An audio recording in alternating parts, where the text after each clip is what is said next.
Why are you having blood sugar problems when you eat fruit as somebody living with type 2 diabetes? Here's what you can do about it. First, you gotta know these three very important things. Number one, fruit does not cause type 2 diabetes. Number two, higher consumption of fruit does not make type 2 diabetes worse. And number three, higher consumption of fruit is actually inversely associated with your risk of developing type 2 diabetes. A lot of people living with type 2 diabetes tend to avoid eating fruits like mangoes, bananas, and pineapples because it spikes up their blood sugar levels. But they fail to realize that the fruits are not at fault. What is happening is that they are insulin resistant at a cellular level, and that is what's leading to an unfavorable response to all carbohydrates.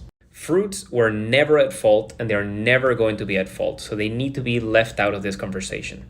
All the meta-analysis of cohort randomized control trials point that higher consumption of fruits lowers your risk for developing type 2 diabetes.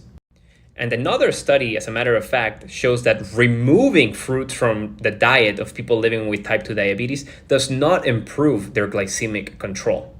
So you have to understand that carbohydrates in their whole form, whether they come from fruits, from vegetables, from whole grains, from legumes, they're not bad for type 2 diabetes.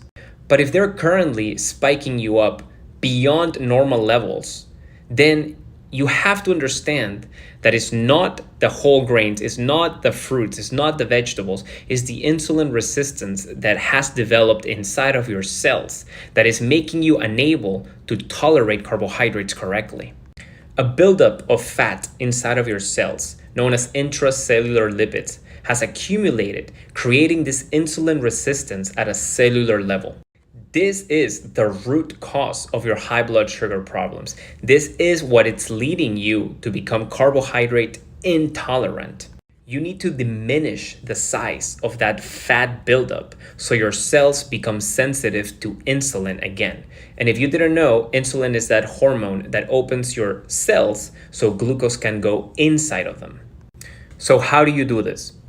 Through lifestyle changes, proper nutrition, and proper movement. We have a free guide with meal plans to lower blood sugar. Click on our name, then click on more, which will open all of our links.